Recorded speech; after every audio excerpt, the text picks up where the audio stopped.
Alright. This is Indoors and Out with Ryan Hobbs, and today we are going to be making this bread. Now, I don't know if you can see that real well, but this is Sourdough Bolillo bread. Normally bolillos are small rolls, however we like to make it in a loaf. The original recipe comes from the El Toro Bravo Bakery in Roswell, New Mexico, which is owned by my Uncle Jaime. The bread is quite old. It's a Spanish bread. And normally it's lightly sweet and it's soft. As you can see, it's quite soft. This is the perfect bread for making a peanut butter and jelly sandwich or just eating with a hearty dinner like stew or bean soup or something like that. I showed the recipe already, so let's get baking. I have a mixer that was just given to me for my birthday, and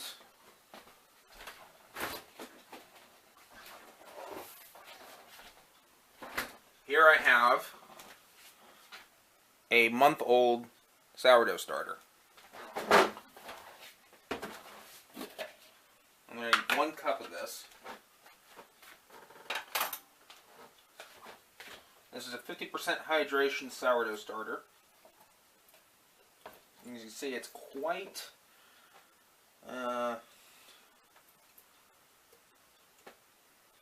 sticky. I'll feed this in a minute. Now we need 500 milliliters of water. Now, why milliliters and not cups? We have cups here, but why milliliters? Well, the original recipe called for a liter of water. So, 500 milliliters is half of a liter.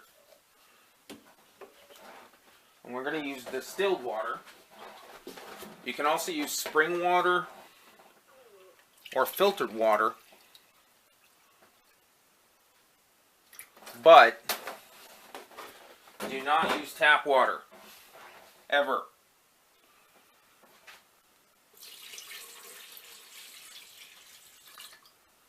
I'm going to use the water to get the rest of the starter out of the cup. Kind of stir it up. I'm going to get all the starter.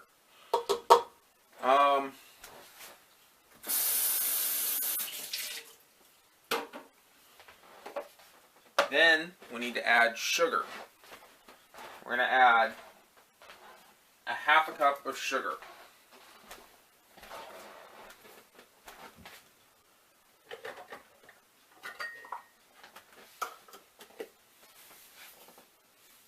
Now, you might be thinking, wow, that's going to be really sweet, but it's not.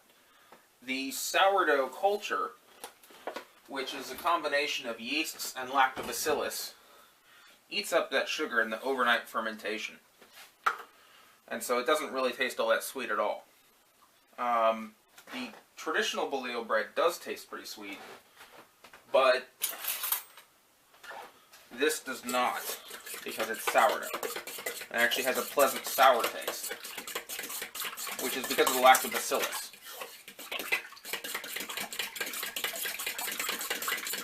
And right here, we're basically feeding the yeast. So, the yeast eats the sugars and the short-chain carbohydrates in the dough. And the sugars and short-chain carbohydrates in the dough are converted into alcohol. And the lactobacillus turns that alcohol and any remaining carbohydrates into lactic acid, which gives you the sour taste. Now, I just added the 2 teaspoons of salt.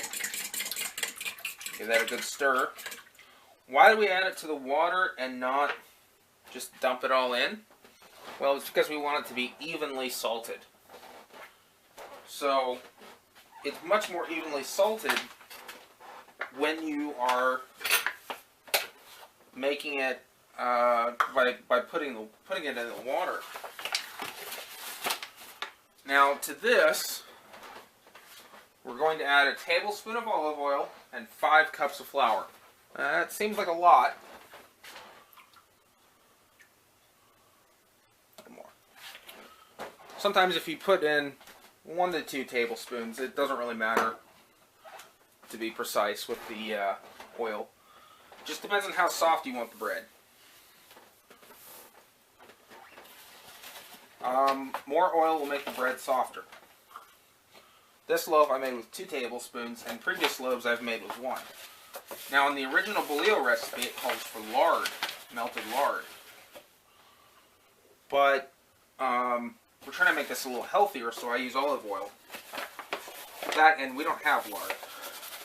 We don't cook with it, so olive oil it is.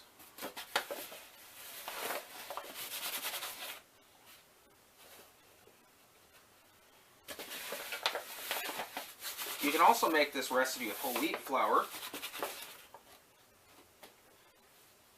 And that bread comes out even more sour.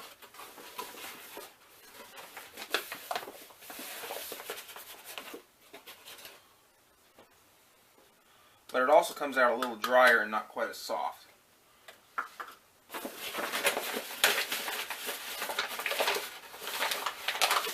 So, I mean, just however you want to do it. You can also replace up to 3 cups of the flour with rye, spelt, einkorn. Einkorn is not corn, it's a kind of wheat. Or other grains. For example, amaranth would be delicious. And other things, oat flour. I have a blend I use for another kind of bread, for sandwich bread, that uses oat, rye, and rice flours, brown rice flour.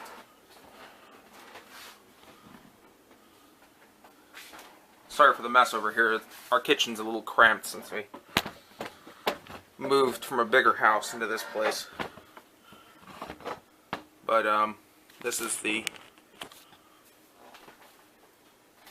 new mixer I got. Let me just put the dough hook in.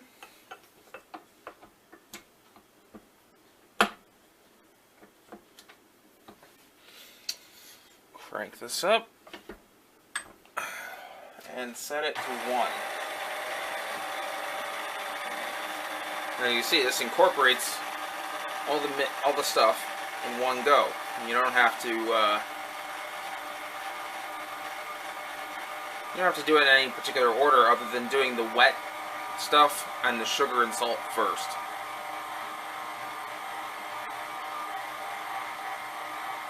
You see it's coming together already.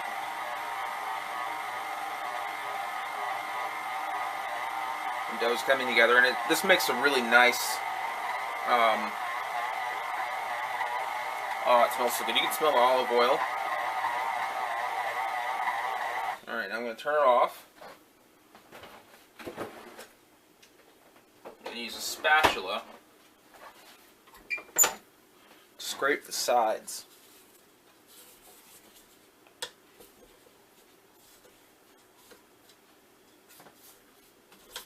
Get all this stuff incorporated in. Now, if you were to taste the dough right now, it would taste sweet. When you taste the dough tomorrow morning, it will not taste sweet, it will taste sour. Once again, because of that fermentation that takes place. There we go. That dough looks like it could use another few minutes.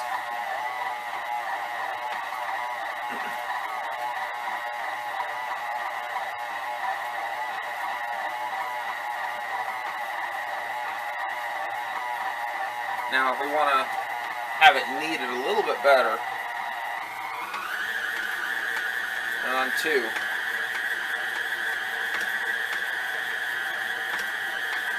never want to go above 2 with the dough hook attachment.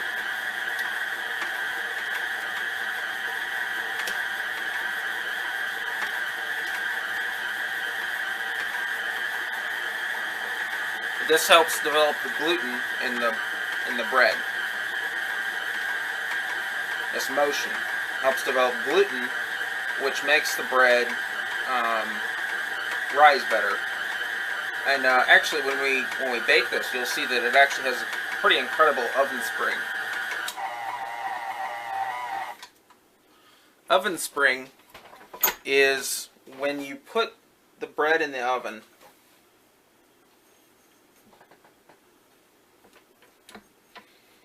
and it rises a lot in the oven. Now, the reason it rises so fast in the oven, and so much in the oven, is because of steam inside the bread. Now, the yeast and the kneading do most of the creation of air pockets, but the steam makes them bigger. So that's how you get those large holes in bread. And you can see some of the holes in this bread right here and right here, and these holes here those are because of steam. So when you have the bread pop up in the oven, that's entirely caused by steam, and you need to have the oven hot enough to make that happen.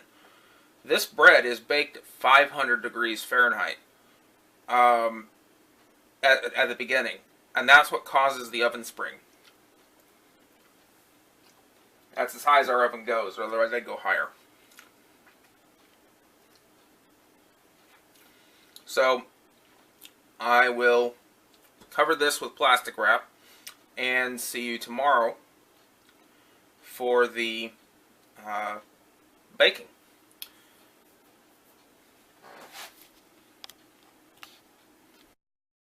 Alright, we are back. It has been 24 hours since I put the bread into rise. You can see it's quite stretchy. I'm going to walk it on over to the mixer and beat it up, and that'll take the dough out. And then I'll flip it over onto the counter, and we will get cracking on shaping the loaf.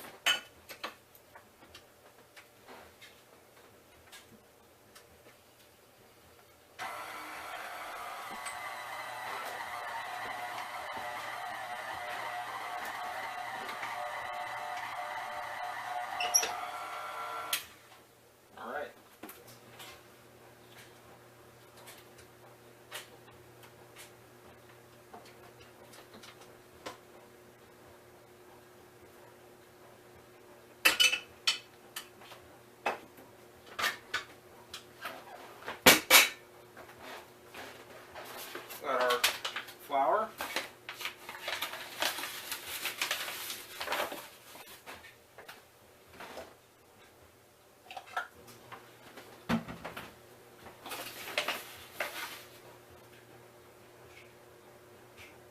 Spread it liberally. This dough is quite sticky. Take your spatula, scoop it out.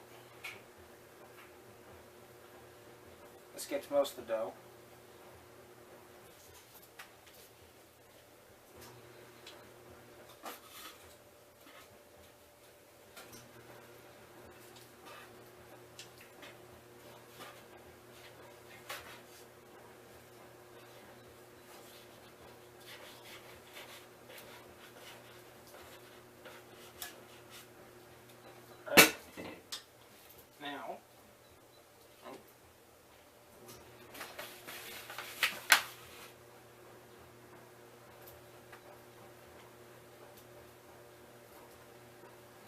Just want to fold it a couple of times.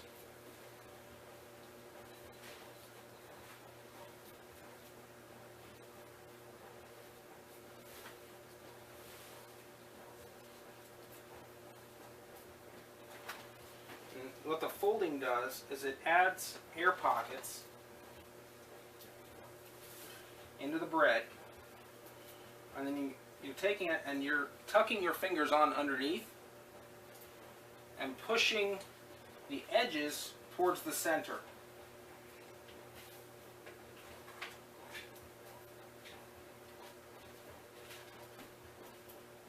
Alright, there we have our loaf.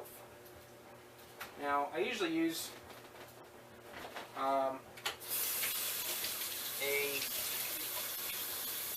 fillet knife to score the bread because it's quite sharp.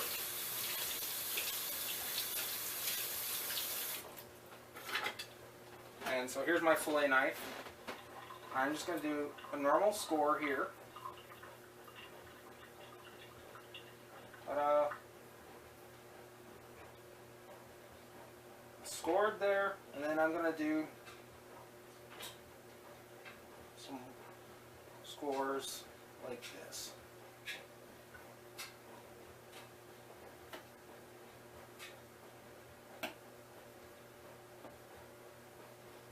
That's all there is to it. Now it's time for baking. I have the oven set at 500 degrees. It's been warming up for about half an hour with the Dutch oven inside, and it's screaming hot. So, and I got to be quick about this. Open.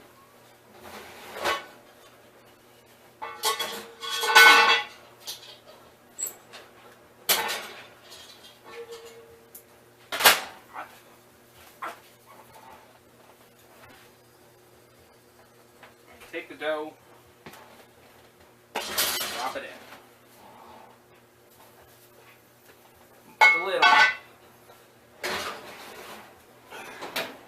I actually kind of burned the oven mitt.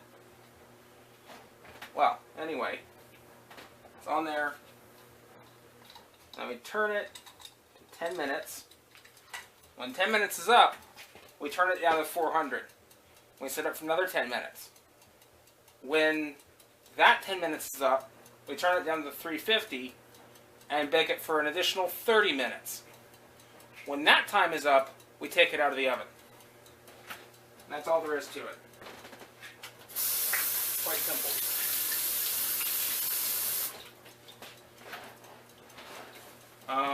And I'll see you again when this bread is ready in about 50 minutes.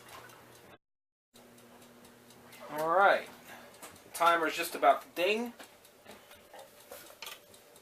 I'd say it's about time we got the bread out. See if all our hard work paid off. Well, mine anyways.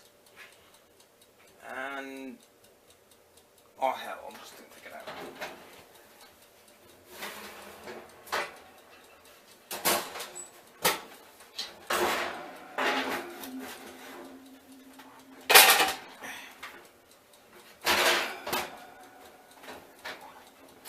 As you can see, it's baked in here the whole time with the lid on. And as soon as that dings, I'm going to open it. We're going to get to see did the ovens make did the ovens heat high heat of 500 degrees at the beginning and 350 now make the bread spring up and take up more space from the steam creating air pockets inside. Let's see. It did! In fact, it's beautiful. Quite beautiful. Alright. Yeah, that looks pretty good. Okay, I'm going to take the camera down. Look at that. You don't get that kind of bread made at home looking like that every day. Well, I do, because I use a Dutch oven. But that's why you use a Dutch oven. That right there. And now we have to get it up so the bottom doesn't burn.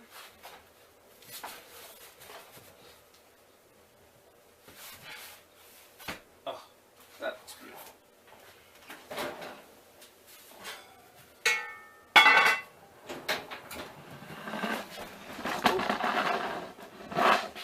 got something grippy on these. Oh, that is the most beautiful bread. You can see right here is where we cut. See how much it's spread out? And then these are those little side cuts here. And you can see the flour on the side from where we dusted it in flour. So this has to rest for an hour and then it's ready to slice. But this is the end of the video, so this has been Indoors and Out with Ryan Hobbs, and I'll see you next time.